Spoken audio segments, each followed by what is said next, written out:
ফেনীর আলোচিত মাদ্রাসা ছাত্রী নুসরাত হত্যা মামলায় 2 আসামির মৃত্যুদণ্ড বহাল রেখেছে হাইকোর্ট। এছাড়া 4 জনকে যাবজ্জীবন এবং 10 আসামিকে খালাস দিয়েছে আদালত। দুপুরে বিচারপতি বিষ্ণুদেব চক্রবর্তী ও বিচারপতি কে এম রাশিদুজ্জামান রাজের হাইকোর্ট বেঞ্চ এ রায় দেয়। তাদের রায়ে নুসরাতের মাদ্রাসার তৎকালীন অধ্যক্ষ এস এম সিরাজউদ্দৌলা ও তার সহযোগী শাহাদাত হোসেন শামীমের মৃত্যুদণ্ড বহাল রাখা হয়েছে। এছাড়া এ মামলায় সঠিক রায় দিতে না পারায় নিম্ন আদালতের বিচারককে প্রত্যাহারের নির্দেশও দিয়েছে হাইকোর্ট। মামলার কপি হাতে পেলে আপিলের সিদ্ধান্ত নেবে সরকার, জানিয়েছেন অ্যাটর্নি জেনারেল রুহুল কুদ্দুস কাজল।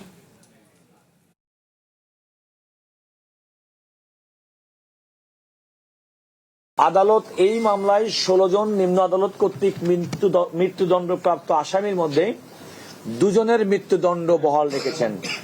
তারা হলেন তৎকালীন মাদ্রাসার সুপার অধ্যক্ষ এস এম সিরাজউদ্দৌলা এবং শাহাদাত হোসেন শামীম, যার নুসরাতের পরে রাগ ছিল কারণ সে প্রেম নিবেদন করেছিল এবং নুসরাত সেটা রিফিউজ করেছিল।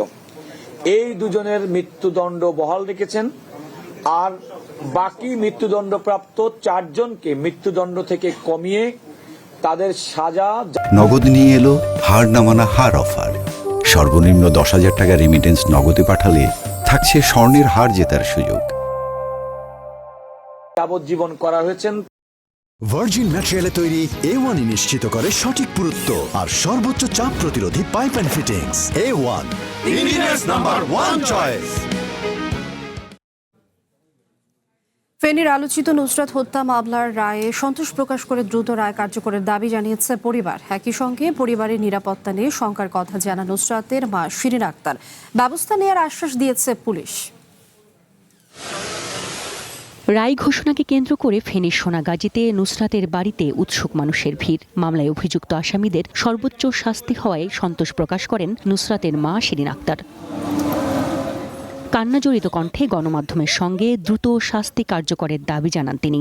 একই সঙ্গে 3 ছেলে সহ পরিবারের নিরাপত্তা নিয়েও শঙ্কার কথা জানান। আমরা সন্তুষ্ট রায়ে যেটা হত্যা প্রকাশ হয়ে গেছে, আজকে নুসরাতের হত্যা করা হয়েছে। কোনো ধরনের বিশৃঙ্খলা, কোনো ধরনের ঝামেলা যাতে না হয়, আমরা সব সময় নিরাপত্তায় আছি, নিরাপত্তায় থাকবো। রায় ঘোষণার পর সন্তোষ প্রকাশ করেন এলাকাবাসীও। অনেক নিরপরাধ মানুষকে ফাঁসানো হয়েছিল। আজকে আদালতের মাধ্যমে এই ঐতিহাসিক রায়ের মাধ্যমে আমাদের এলাকাবাসীর প্রত্যাশা পূরণ হয়েছে। এলাকাবাসীর যে প্রত্যাশা ছিল ওই প্রত্যাশা অনুযায়ী আমরা রায় পেয়েছি।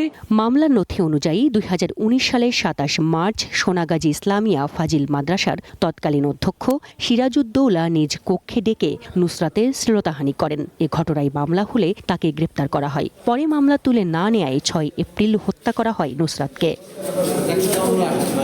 One national desk.